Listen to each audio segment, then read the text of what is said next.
Hello, everyone, and welcome to another Murkcast. Today we have with us the winners from our IBSC season.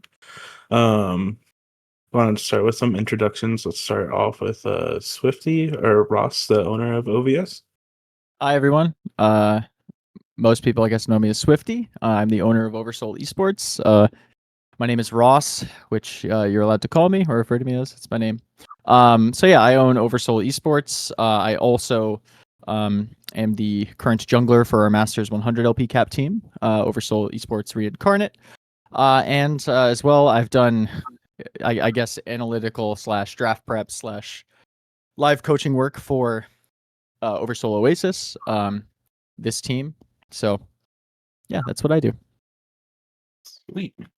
And then we have our current league MVP, Kappa.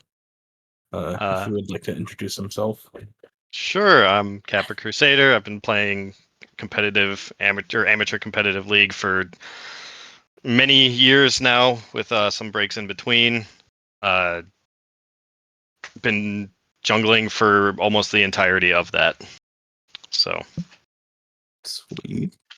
And then we also have Zelectric. Hey, I'm Zell. I've also been playing for far too long. And I've been filling for whatever role the team needs. But right now I'm support. Awesome. Well, you guys definitely had a hell of a season.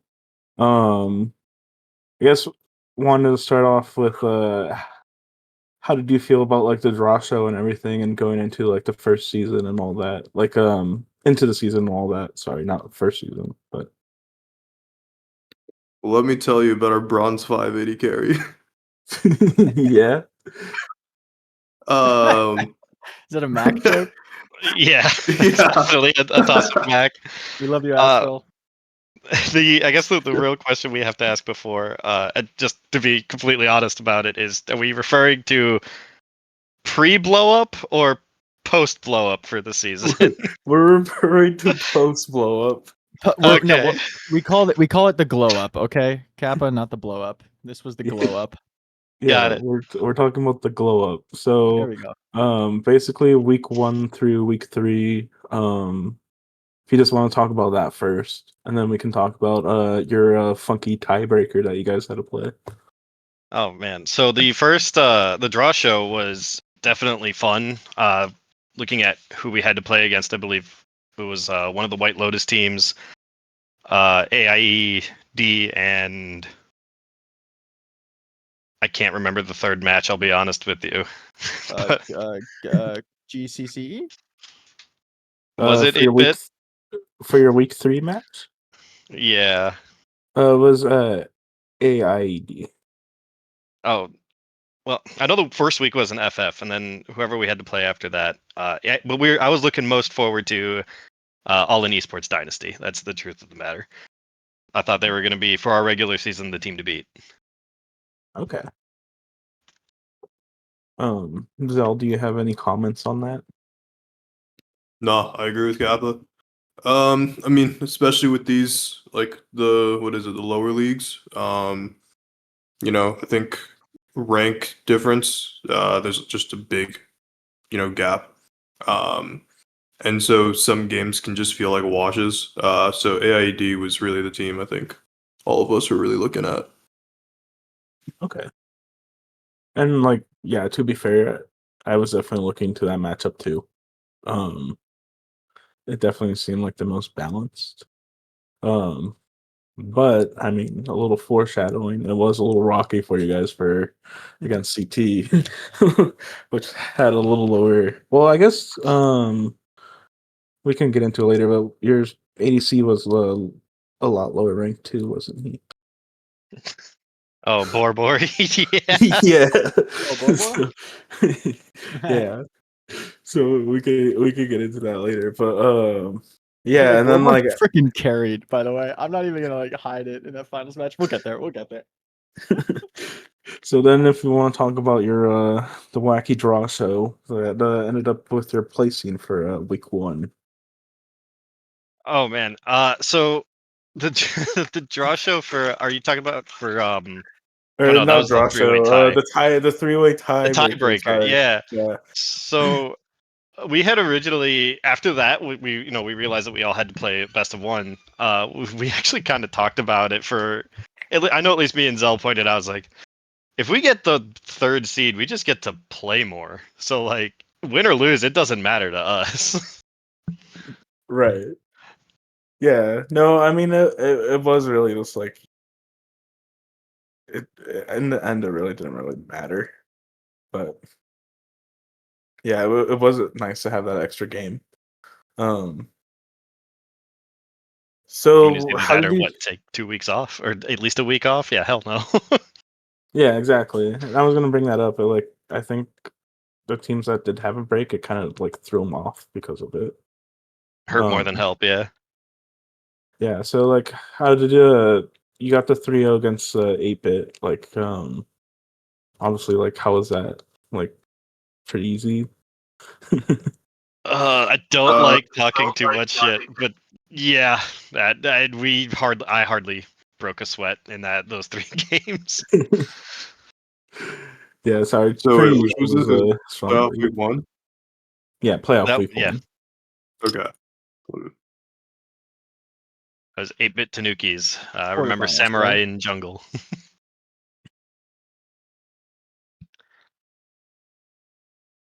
Oh yeah, yeah. I remember this now. Yeah, no, they were. I mean, to be honest, I don't think they were like so bad. Despite what the game score might say, um, they were a pretty decent team. It's just that they were getting like hand scapped. Um, but they like were aware of it and like I think did a really good job of like trying to pivot and like find ways to like flip the game. Um, so honestly, a lot of respect. If they keep playing, I think they're gonna get good. Oh, yeah, I remember Samurai's Nunu. That was the most annoying thing I had experienced in a long time. Yeah, and the Master Yi pick I thought was a really smart idea. Both the Nunu and the Master Yi. They So picked Master Yi. Yeah, yeah, that was when we picked Trundle. game two. Yeah, Oh, I told you about that. like Yep. Oh yeah, I remember that. obviously, not the best comp, but I think like everyone knows you can take over a game. So if we fuck up enough, it gives them a way to steal a win. Yeah, no, 100%. I actually kind of like seeing the pretty interesting. I mean, I'm all for as the resident Shen Jungle enjoyer. I'm all for strange and out of pocket picks, but I don't know. I've personally in a competitive environment, to me, Yi is not as effective just because you can chain CC a hell of a lot easier than in solo queue. True.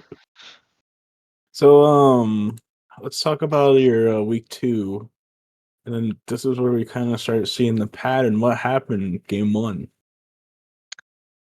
That was White Lotus, the one with Yuji, right? Yes. Oh, I remember that game. Do you want to do this, Gabba, or Yeah, feel free. No, feel free to take the reins on this one. I did last one. okay? Okay, so what happened this game 1 was basically this Amumu um just would walk around and just kill everyone, right? We just had no like we didn't realize we needed to have Kappa come cover us in the bot lane. Because we picked like a super greedy lane. It was Smolder Zillion versus like Jinx Nautilus. And so Amumu and Nautilus can just force a fight under us, under our tower, and just kill us as soon as they all hit 6. There's really not a ton we could do about it. So yeah, that was a big issue, and we realized we couldn't give them like so much free, go buttons early on. Okay. So like I guess what changed after that? Like how because I mean in my experience, like usually when my team would lose game 1, it's really hard to come back and win a whole series. So I guess what kind of was the pivot from game 2 and to like finish out the whole thing? Yeah, I mean, like it was still a 55-minute game one, right? So like it's not like we were ever getting stomped that game. And the fact that like they got such a commanding lead and it still took them that long almost like made me so sure that we were gonna win the series. Okay. You know? Yeah. You have I any mean, thoughts? just on the mental side of it, it was not even. It wasn't even that we were sure. For me, it was our most of us here that have the experience playing comp, which was at least like 3, 4 out of 5 of us at that point.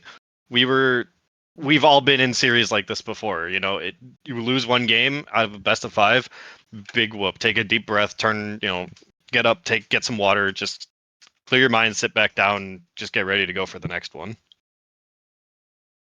So none of us really took it pretty badly or anything. It was just, all right, how are we going to win these next games, and how easily can we win these next games?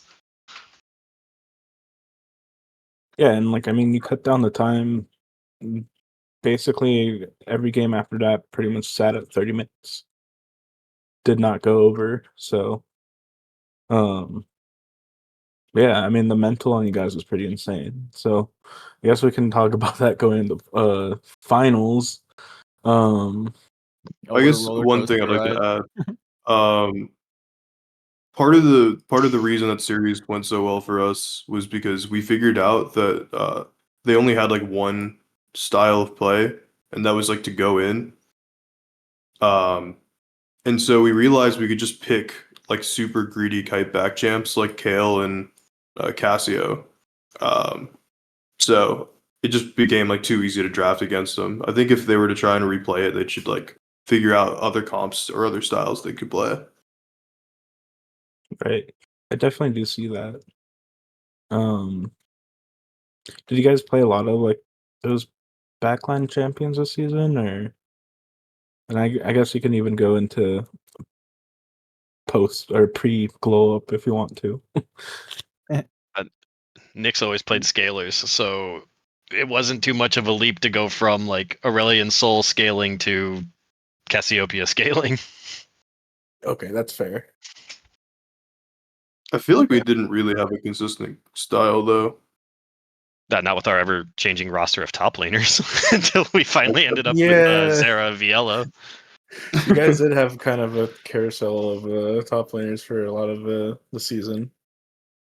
Which, to be clear, we never kicked a single top laner off our team. They all had to leave. Oh no, we did kick one. Did we? And that was Cooper or Radagoner. Oh, Big we shout out kicked to him. Cooper? Yes, because we were looking Oh, for somebody who could practice more with us. And it was oh. just scheduling problems all around. I mean, that's not a bad reason to get kicked off. It's the honest reason. I don't want to bullshit any part of it. That's what it was. Okay, that's fair. Well, let's talk about like your switch up before finals because you guys did not have your complete roster for that game.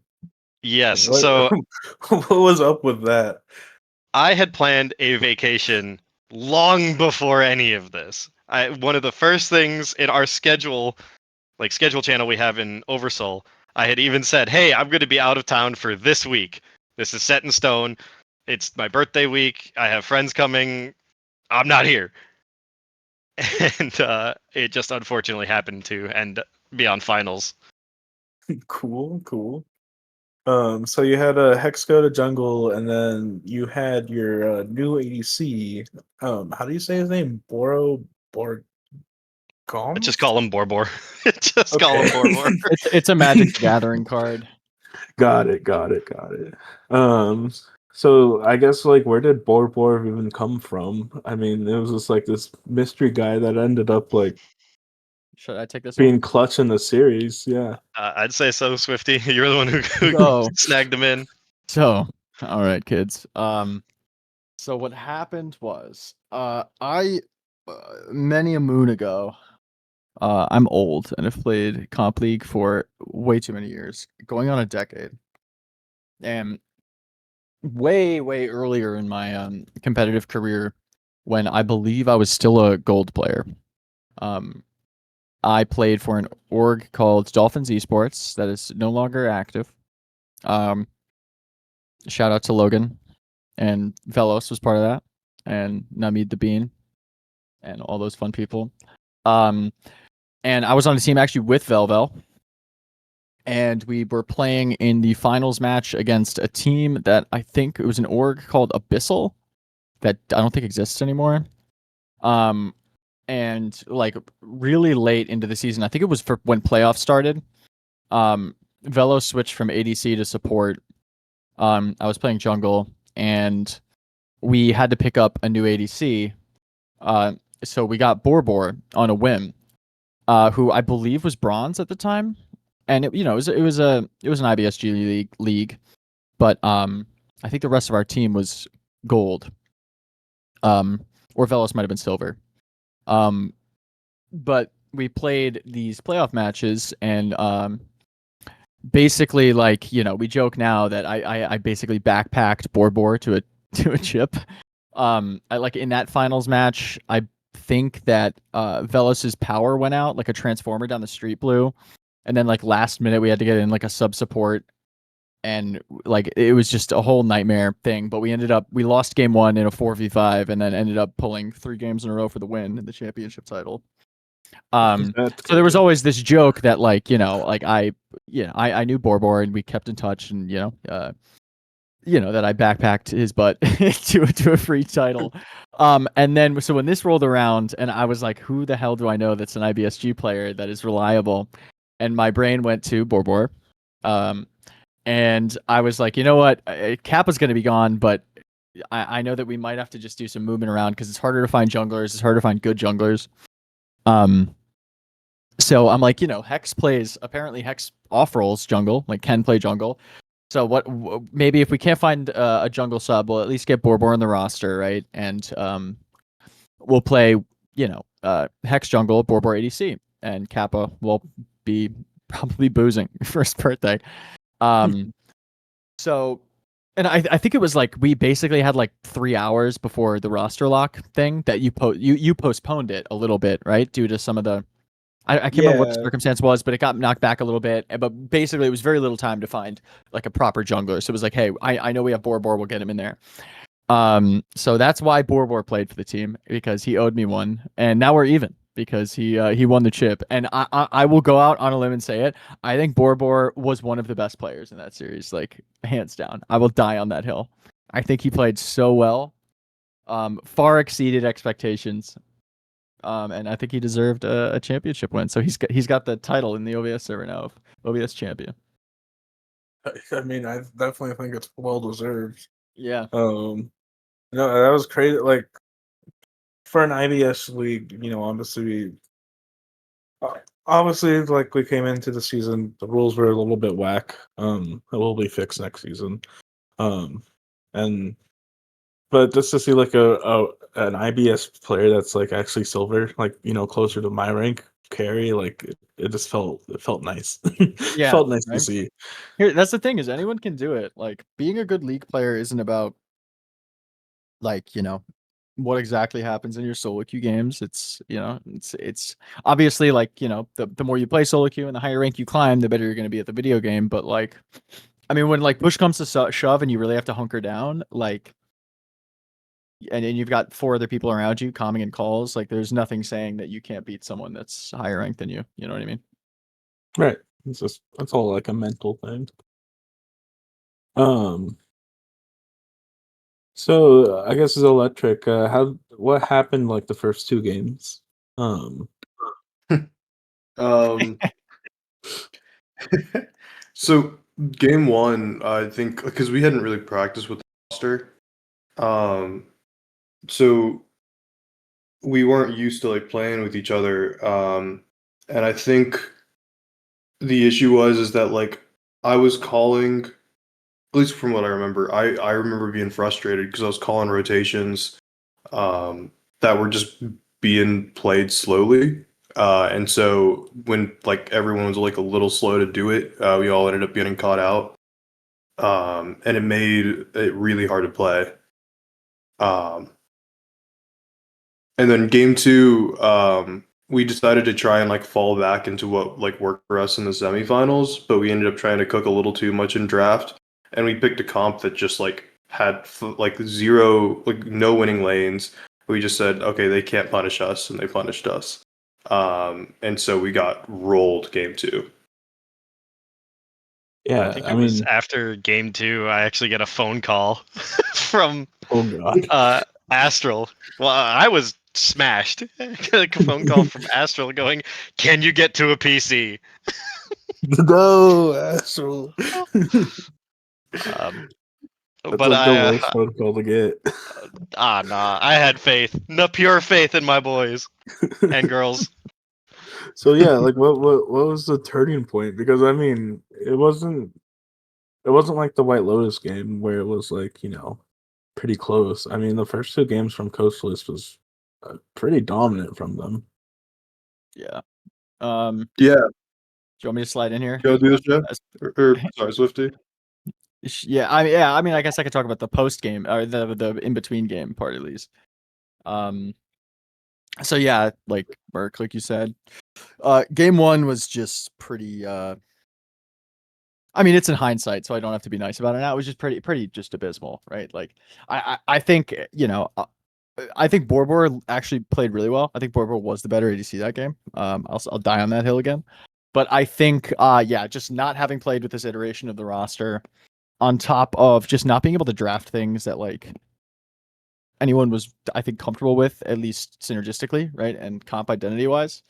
Um, like Hex could jungle, but I don't think Jarvan was the move. I don't think Hex was comfortable with that style of jungle. Like just right off, like all right, switch roles now, play Jarvan. I just don't think it worked, and I think we just bled everywhere like immediately on the map. And that happens, like I think I anticipated maybe kind of like the White Lotus series with a little bit of growing pains, but I'm a firm believer that if you're a team that can play like long series, like and you can read teams early, and drop a game at the sake of if you can pick yourself back up, I think it's a really good thing to be able to do in competitive League of Legends. Um, and then yeah, like Zell said, game two, I think we tried to play with more scaling, safer lanes, and again just got absolutely rolled, like punished early, and like things definitely were like, oh crap. Like I remember watching these. There was a bunch of us in the OVS watch party channel in our server, just being like, oh no, like that would suck, right? Like to put so much time, and I like knowing how much time and effort that team put into improving, right? And like the whole goal of this team was to get better, right? Become better league players. It wasn't ever about winning the championship. It was about improving, and we had already decided at this point to move up to a platinum league, right? And we were like, okay, this is what we want to do. So to me, the championship title was secondary to, I think, the success in improvement that we had already shown. So it was a successful season regardless, but just with all that being said, it still sucked to be like, they're not going to get to win a single game in finals. Like that is going to hurt, and it's going to hurt to watch. And like, I just felt bad. It was saddening and disheartening. And so my only thought, and I was scouting and draft coach for this series. And so my only thought, with Shay as well, by the way, Shay was around Blue Castle. My only thought was, I just need them to win one game, right? Like a reverse sweep is going to be very hard, particularly after what was displayed, right, in the first two games. So I'm not going to pray for a reverse sweep. I just want them to win one game, right? Let's just play one game of League of Legends and win one game. So when everybody got back in a call, there was, I think, maybe some brief chats about, all right, like let's just reset mentally, right? Like 2 games are behind us. Like everybody has lost games of League of Legends before. Let's just clean slate this bad boy and focus on one game. We don't have 3 more games to play. We only have 1 game to play. And for this next game, what I asked everybody, and I believe Zara touched on this in the post-game interview, or the post-series interview, I should say, was I basically just was like, okay, we're going to go down the line, starting with support, Zell, and then we're going to work our way up top. And I want you to tell me if they were going to treat this game like it's a game of solo queue, and all of you have B1, right? You don't know what your teammates are going to pick. You don't know what the enemy's going to pick. You have to blind a champion, and no one's trading with you. What are you picking?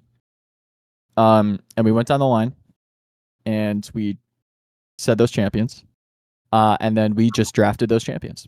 I was like, screw it, we're gonna put ourselves on comfort. We are going to put ourselves on things that we're going to enjoy playing, and even if we lose 3 games in a row, at least we got a game where we felt cozy and comfortable, and we were picking things that we wanted to be playing in a vacuum. And for some godforsaken reason, it worked.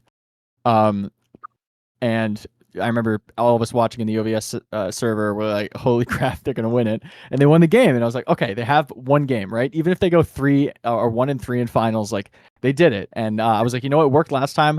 Let's not change it again. So we, for game 4, getting a call. We're like, well done, guys. That game's behind us. We have one game of League of Legends in front of us. What do you guys want to play? We talked about like, okay, maybe that might be off the table because they might not want to see it this game, but yada yada. And we just went through and we sort of just picked those champions again. I think with maybe a little bit of leeway, just as things change. I think maybe 1 or 2 things got banned. We're like, okay, what's your backup champion? Then we played game 4, and we won game 4. And all of a sudden, like it was a Silver Scrapes match. It was literally just one game. And the mantra that Shay and I had, used for the last 2 games of it's just one game, all of a sudden it really just was just a single game of League of Legends, right? Like it didn't matter who won the last 4 because it was 2-2. There was one game to play, and like let's just pick what we want to be playing. Like clearly, this team played best when they were comfortable and having fun on what they wanted to play, So it was like, all right, one more time. We're just going to do it again. What do you guys want to play? We went down the line, we picked those champions, and OVS won at 5. And it was just the craziest thing to watch on the sidelines to know that, like, they were able to shake that off and just take it one step at a time.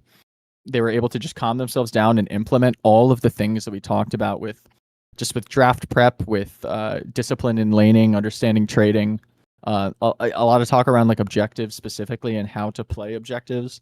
And they just executed on everything they'd learned, and they showed that they were ready to move on, and they won the series. And then to know that like the talks that Shay and I had in between games like meant something and that they worked was like legitimately emotional. Like there were people in the OVS like watch party like tearing up, like holy shit, I cannot believe this is actually happening and all that worked. So yeah, I mean, I maybe jumped the gun in describing the last 3 games, but at least from our perspective, that's sort of what happened. No, that was a really good explanation of it all. I mean, yeah, from like an esports perspective, that was probably one of the craziest series I ever watched. I mean, just from a sports perspective in general, like you don't really see that often. I mean, that really was like a, a one of those like rare comeback stories you hear about in like old sorts of like from like real sports. You know what I mean? So Yeah. it's really cool that you guys had that experience. Yeah, and even like I mean, even game 3 at one point you guys were like it was like 20-8, and you guys came back from that. I mean, it was a really crazy series. Um, Electric, do you have anything you want to add to that series or talk about those last like 3 games? Honestly, I think Swifty covered it, but like it as like a player in these games, like I'm telling you, I was like I was hitting my desk. I was like so angry after this like game 2. But hearing that speech, like like obviously like like we're not playing in any real sport, but this felt like I don't know. I never really believed because I love the NBA, love watching it.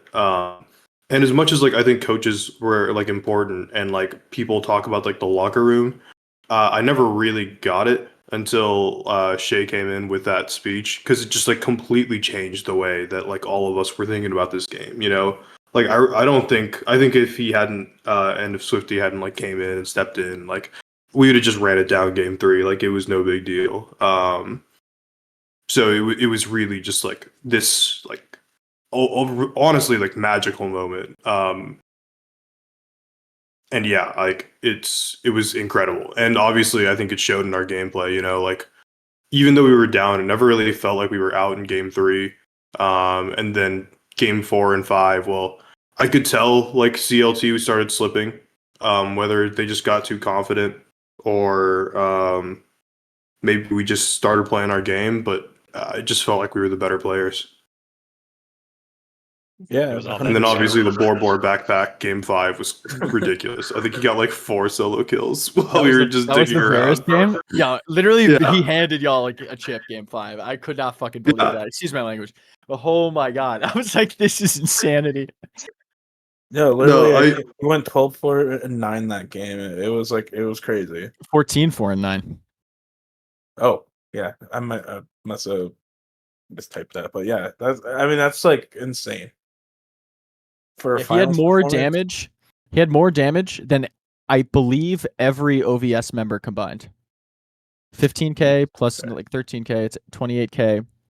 Plus 9k is 37k. Plus 6k is like 43,000, 43,500. Borbor did 45,000 damage that game. I was And, like- checking in on my phone every so often too. I remember in draft seeing Azera's Gwen one trick pony, and that they left it up. That Yeah, might be the that hardest was carry also I've kind of seen crazy. in a competitive league game ever. If I'm being honest, in terms of just raw damage numbers, I have never seen one player literally outdo every other team member combined. Like that's honestly insane. I didn't even And the realize thing that was, until like, now. it's not like we set him up too. It was crazy. Like we were playing for the top set of the map, and then Borbor just got solo kill after solo kill after solo kill on the other AD carry. To the point where it was just like, okay, well, now there's just this like monster Varus that like the whole team has to dive onto to try and like hopefully maybe kill. I mean, there was no stopping that freight train. Yeah. Also, fun fact: Borbor in real life is 6'9", I think, or 6'7", something like that. Borbor, yell at me in chat, which is the correct number. And just he decided to 6'8". Thank you. He decided to be 6'8" on the goddamn Rift in Game 5. Jesus Christ. 6'8", 320. He's a correctional officer at like a prison. My homie. So you had like an NFL freaking Yeah, line, no, we lineman on had your team. Andre the Giant playing Varus that game. Crazy. That is crazy. Yeah. How doesn't so, break like- his skewer? So like how I mean, yeah, obviously like that must have been a very emotional night for you guys. How did it feel like afterwards? Like when everything was over, like I guess After everything was over, I got another phone call. It was the fastest phone call I've ever gotten. I answered. I went, "Hey, what's up?" They won. Hang up. That's it. was it from Astral again? Who was it from? It was from Astral again. Cool. I'm glad he kept No. tabs for you. I couldn't believe that. We were there, like we watched every minute of that series, right? Every second of that series, and then Shay and I were dipping back into chat for, post game talk and drafting. But like the odds of pulling that off are just like, particularly after how rough it was the first 2 games, it was like there was just no world in which this happens. And then when it did happen, it was like to know that it also like it wasn't luck, right? Like that doesn't happen. You don't get lucky for that, right? Like you have to earn it. You can't just happen to catch a finals level team off guard 3 games in a row when they have the momentum as heavily as they had the momentum, right? Not only was it 2-0 with 1 game to put them into a championship title, but it was like 2 stomp and a halves, right? Like, so like to know that it worked and that they had it in them and that they were able to pull it out of themselves, right? Oasis to actually make it work, was just like really emotional. Like Nick, who's another high elo player for OVS and was a resource for these guys during the season. like Nick and I were talking about how like holy, like I'm crying a little bit. Like I cannot believe, like, you know, it's the movie moment that you like hope for, and to know that you were a part of it, and that like the team that you still give so much of a crap about as players, as a team, as individuals, right? That they were able to do it is just like, you know, you feel like a proud dad. Oh yeah, definitely. Shucks, we love you too, Swifty. Now we're I just love you getting our guys. asses beat I over love you again. guys. No, you're not. No, you're not. You're not. So yeah, so I just want Uh, to point out the percentage of winning a reverse sweep generally is 10 to 20%. And like Yep. it doesn't even happen in pro play. Like I think the last time it happened in pro play was actually like a year or two ago, even. So it hasn't even happened often. It doesn't even happen often there. So yeah, like really impressive stuff, guys. Oh, and for those who keep saying or did say that yes, we did climb past the limit, I can guarantee you any of those players on coach lists, if they want to, they could easily meet us in those same ranks. I coach for free, guys. If anyone from coaches is watching, all you got to do is come hang out with OVS. All they got to do is just play the game, play ranked Yeah. more.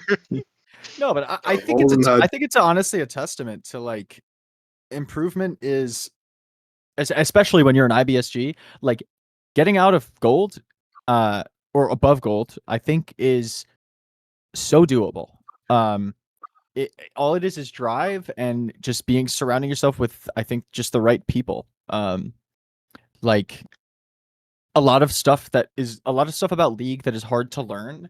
And the reason it's such a hard game with such a steep learning curve is that I don't think information is readily discernible just by nature of playing all the time, right? Like you can, like that's why there are players who have played for 10 years and are like, you know, stuck in silver. Bor, my buddy. You know, like it happens, right? And that's not because you're bad at the game or bad at learning. I think it's just by nature of how complicated the game is.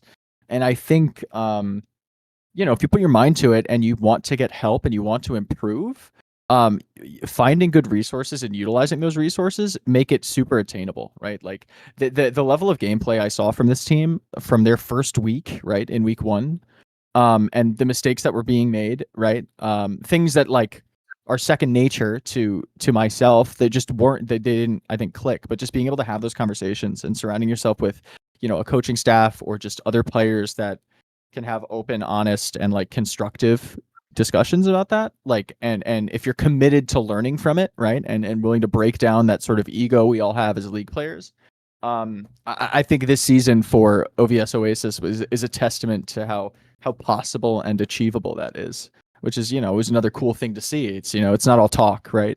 It's not just like, oh, come here and learn, we'll make you better. Like it happened, you know. Yeah, and I think a lot of people kind of forget that that's kind of the whole point of like being on an IBSG team is you really want to improve. And I think, you know, like if you can get to plat, like I think it's a good testament and like of how you're doing. Especially if you're on a team and everything and you're able to climb with them at like the same rank. I think as a squad, like a lot of teams that do that, they tend to be way more successful in the long run and tend to play together a lot longer than like some of the teams that just kind of like just kind of join at the same rank and then finish the season and then they're just kind of out. There's not that like it's not like that, what's the word? Relationship with your other teammates, I guess. Yeah. Um so like what are you guys doing now? Are you guys playing any leagues or We did so have to yeah. have a bit of a roster shakeup, but we are still playing together. At least me and Zell and Zara are still playing together. We decided, as was stated, to move up to, we're in Plat Emerald now, over in Titan. Emerald 4 cap to be specific. Emerald 4 cap. But we're trying. We're not doing bad. We're not doing great, I'd say. all right. I'm of the opinion, just to put it out there and completely derail this podcast. I'll put it out there that I think we're exceeding expectations from moving up. I've been pretty vocal about the fact that we should, you know, hope for the best, expect the worst, go with anything in between is what my mom always tells me. Hope for the best in that we win as many games as we can, expect the worst in that we literally get stomped every single game, and go with anything in between, which to me is what's going on, right? I think being able to take at least a game in a best of 3 both times is a great start. I also have not been there for the past 2 weeks. I've had a very busy 2 weeks. I had to fly to China and my apartment building caught on fire and crazy stuff. But I'm here next week. And I'll be here to give more fun, after game ones talks. Jesus, that sounds like a interesting it couple of weeks. sucks. But anyway, back to the Murk talk. Yeah, so I guess like you guys did end up kind of like staying together. For the most part, yeah. Okay. Are you guys gonna continue after Titan? Are you guys gonna stay in that kind of like cap, or kind of see the come back down, or what's the plan? Honestly, I don't. I have personally haven't thought that far ahead. I'm just kind of Okay, yeah, you don't have to have an answer on that. Yeah, going I with think- it as it goes. I think we're 2 weeks in, right? Yeah, Isel, go. At least like right now, the plan is just to try and take every game we can. I really feel like this team and like how we got to do some rebuilding, I think. But this team is like really like I'm shocked because like I've done this before, right? Um, I unfortunately I've been playing too long and I've won a couple IBSG leagues before. And we would try to like move up to the next rank. And we would get hand scapped. Like it wasn't even like oh yeah, like we would play and we would like fight it out. No, it's just like, okay, you would take one team fight, you lose, and then the whole game is just dead lost. Because we just weren't good enough players. And so it's really nice being able to see like, yeah, like we actually can win this. But as far as like what goes after, I don't know. I think how the season goes will be a big factor in it.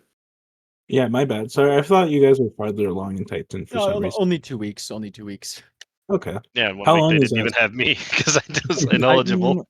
Yeah, 1 week. The first week Cap was out. I believe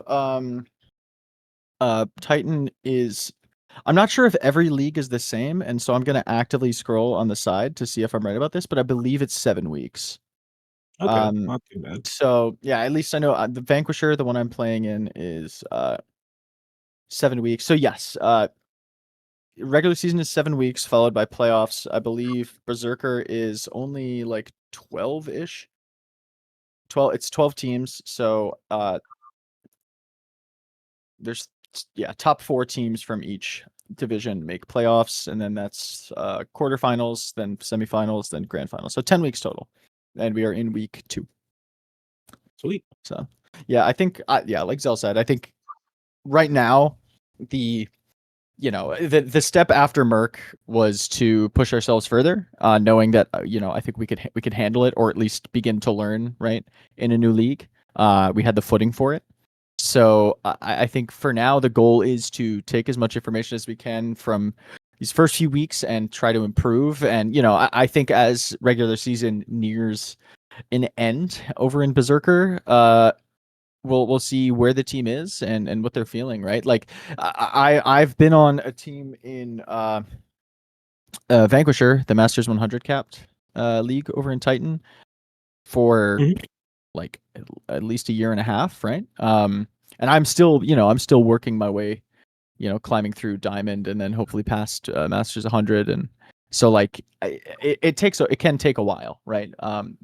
And I've been playing with the same group of guys for like 2 years now, same 5 players, so that helps. And yeah, I think we try to make that happen a lot on OVS. I think the teams that stick together a lot have the easiest time of all moving up. So yeah, I think as the season goes on, we'll see how this team's doing and what everyone's feelings are. But I think there never should be any ceiling on how high you want to be able to climb, and how tough the competition is that you want to be taking on. But first we got to get there, right? So I think this is the first test: is see how the season goes, see how much we can improve. Right. No, I think that's pretty fair. Um, yeah. So I guess if you want, like, can you talk a little bit more about like OVS like as a whole? Because I know you guys are in a lot of tournaments. Sure. So Should I take this one, kind of guys? It's your org, King. Sure, I can talk about OVS as a whole. How much to talk about? I could talk too long. So just as like a general thing, OVS like was actually founded a while ago, before myself was the owner, and it was founded as sort of a split off. I believe in August of 2023, it was formed of as a split off of an org that doesn't exist anymore, called Orbit Gaming. Um, and I went from Orbit Gaming to Oversoul with a group of guys. And it wasn't really anything more than like a Masters 100 LP Cap team, and then the Emerald team that I was playing on at the time. And I wanted to make a team to win Friend or Foe Esports, their final season, and so I made an Emerald team to do that. And then we did that. We won that championship, and slowly but surely, I think like the other group of players who they created the org kind of just as a community for themselves, right? It was like, oh, like we're a group of friends, we have an org name, and we're just trying to play League, and they didn't really treat it anything more like that. And at the time, I wasn't necessarily looking to make it anything more. I was like, I was an admin, but I didn't own the place. Um, and then over time, I think just the amount of people who were committed to playing competitive League dwindled from the admin group, and like I think at the time they were called council members, which is a funny name for admins. But Yeah. so over time they sort of dropped out and stopped playing. And then Wojo, who was the previous owner, one day decided he wanted to just get offline, and he needed to take a break from video gaming, competitive gaming, and wanted to touch grass more. And I was like, yeah, man, that's awesome. And he was like, listen, you're the one on the active team, and like you've put in more work than anyone else has into treating this org like a serious place. And he's like, I want you to be the owner. So he handed me the keys to OVS, and I was like, oh crap, I wasn't ready for this. And I continued to play with Oversoul Incarnate, which was what I consider a like flagship team. And we moved on to Titan after Friend or Foe stopped, and all the Friend or Foe production people went over to Titan and BOL and yada yada. We played in Aegis and Risen, experimented with a few like different teams, like Incarnate split off to become two separate teams, to become sister teams, that sort of thing. But it wasn't until the last, I think, I don't know, 6-ish months, maybe a little less, that I really wanted to just like OVS started to have a name for itself. Like people knew the letters OVS just from playing in a bunch of leagues, right? But it was never anything more than a team or two at a time, and it was typically the same group of players. Even though we had a lot of people in the server, and like people were joining the server and being like, "Oh, like, do you guys have tryouts or anything like that?" And I was like, we haven't really been able to handle a lot of other things other than just like us being on, like running our teams and stuff. So I I basically was like, okay, let's like revamp this place, right? And this was as Kappa and Astral were sort of coming in, right? And I gave them admin roles. And I kind of wanted to just revamp the place and make it a real org. So we've just put a lot of effort into defining what it is that OVS does and opening up a ton of teams. So like, what I want the mission statement for OVS to be is, we're a place that can house amateur players and amateur teams. And I don't need you to win a championship. All I need you to tell me is what you want to get out of this experience. Be it, if it is to win a chip, that's awesome. We can help you do that. If it's to climb to higher ranks and improve, we can do that. If it's to have fun and play with, fun people, absolutely can do that as well. None of those things have to be mutually exclusive either. Because those are the things that I found really awesome about the group of guys that I've been playing with for 2 years, and I wanted to be able to share that with more people. So we took on OVS Reincarnate. My team was the only active really team. And then we took on Oasis, and since then Shay, actually the coach of Oasis, has started another team, Oversoul Scream. So right now we have 3 active teams, and a handful of more, players that we house in what we have like called the team hub. Basically, all of our past and current players have access to one team hub. Everyone shares information. They can ask for 1v1s or scheduling or try 2v2s or coaching tips, any of that sort of thing. And it's just a place where you like have the resources of high elo players to learn from and talk to. So we still have a bunch of people who aren't on active teams here who just like contribute and are willing to play and help out and stuff, as well as sub for some of our teams. But right now, Oversoul Reincarnate is playing in Titan Vanquisher, like I said before, which is Titan's Masters 100 LP Cap League. We're going into week 3. We are 1-1 right now. We got 0-2'd week 1, unfortunately, but then we 2-0'd last week in pretty dominant fashion. So I think we have some easier weeks coming up in front of us. So I'm hoping, looking at the schedule, I think we should at least be 4-1 before we hit a tough team. So I'm feeling good about this season with Reincarnate. Oasis, like we said, is in Titan Berserker, which is the Emerald 4 Cap League over at Titan. They are 0-2, but they have gone 1-2 in both their best of 3 series. So taking it to 3 games both times. I haven't been there, so I blame myself, not them. I think there's a handful of draft things we got to discuss, and playing against new players and better players, you sort of have to change a few things about how you approach the game. So I'm feeling confident about that team to at least perform a competitive season. And then OVS Scream, I believe, is 1-0 in Aegis Executioners League, which is the Diamond 4 Cap League over at Aegis. I'm pretty sure they're 1-0. They're either 1-0 or 1-1. I think they smashed their last week, which was their first series win. But so those are the active teams we have now. We're always looking to have more people and more community members. It's a cool place. We don't tolerate people being mean. And yeah, I just want to be able to share with people the really cool things that I found out about the group of guys and girls over at OVS. So I think it's a great place to be. That's my plug. Cool. No, definitely. I mean, you guys are definitely, looking like you guys are heading on the right track. And like I said, I definitely heard about you guys in the past. So, yeah, it's I'm really thankful you guys are here and Thanks play for this having us. season. Yeah. Us too. Yeah, for sure. Yeah. Hopefully we'll see you guys sometime in the future. Maybe if you guys ever have another IBSG team or plat team. Bor, you're captaining. That would be a pretty cool team, not gonna lie. I would write a pretty good article about that in the Murk report. Yeah. But yeah, no. Just wanted to well, I guess, do you have any if you could give one little piece of advice to I guess owners or new owners or just owners in general, what would it be to run a successful org? What would it be to run a successful org? So I can give you an answer, and I will, but I'll add a caveat to begin it by saying I don't know if there is a right way. I'm still learning and new to this, just like I think, and I still have that level of imposter syndrome just as much as I'm sure any other person who's running a league or an org does, right? That level of, oh, I don't know what I'm doing, right?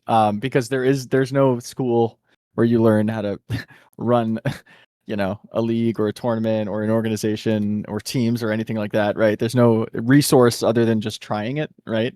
Or maybe asking some people who are org owners, like, hey, what do you do? But I think that's part of it, right? Is understand that you're not going to know what you're doing all the time, and just be open and okay with that. And at the end of the day, the thing that I try to remember most is I do this for fun. I do this because I enjoy this game, and I enjoy playing video games with people, and I enjoy improving. I enjoy being successful, and I enjoy sharing that with other people. And at the end of the day, none of us are professionals. We're not raking in insane amounts of cash. I mean, unless you're Sems over at Titan and you're pocketing money. I'm kidding. I love you, Sems. I love you, Sems. That was a joke. That was a joke. We do this out of hobby, right?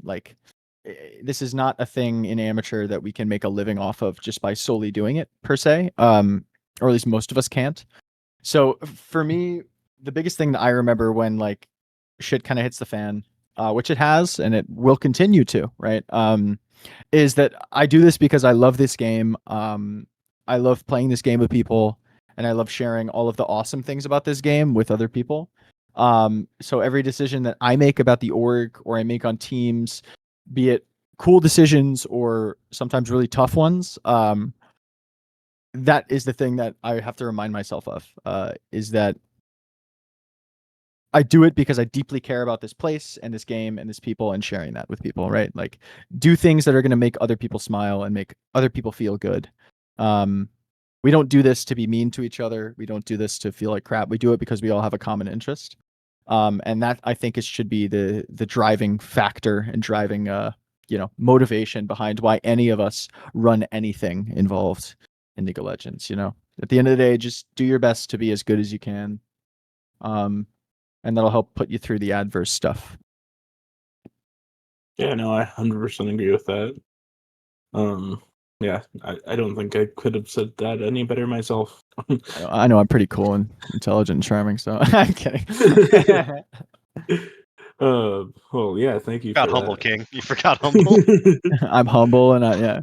Anyway. Well, I guess Kappa, Electric, do you have any like closing remarks or anything you want to plug? I think Swifty said it best. I typically do, guys. Now I have no chill. I will say that the biggest shout out I have right now is to Zera/Viella.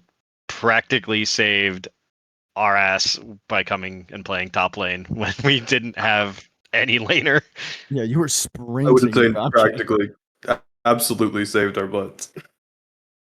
No, Yeah, and for sure. she's been a pleasure to play with. That too. Honestly, the whole team. I guess we never shouted out the team, which good call, my bad. Um, like every single person who was a part of the whole journey. Even Astral. Nyx, Shay, Ross, Merritt, Zara, Fishing. even what is it, Radagoner, Radagon Fishing. Fishing for Honor. X. Like there's so many people, and Borbor. There's so many people, and I'm sure I'm Nick forgetting too. a few. So forgive me. Shout out Nick. Um, so many people. It wasn't just 5 people. Like I think I just named like 10 or 11, 12 people who all made this possible. It's really been my pleasure to be playing with a lot of you. Yeah, no, you guys had just from an outside perspective, you guys had a pretty stacked roster from people around the league or from leagues. So, yeah, pretty impressive team. It helps to be funny. 100%. But yeah, just wanted to thank you guys for coming on tonight. That's pretty much it. So yeah, thank you guys. Thank you guys for playing. Congratulations once again on winning. Congratulations on winning MVP Kappa for the whole league and not showing up the final game.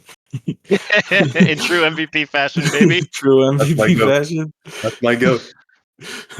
But yeah, just really appreciate you guys playing overall and sticking around. But yeah. Anyways, that's it for the pod. We should be having one either tomorrow or Tuesday with White Lotus. So come back for that. But other than that, yeah, thank you guys. I appreciate it. Thank you. All right. Everybody have a good night. Yeah, good night.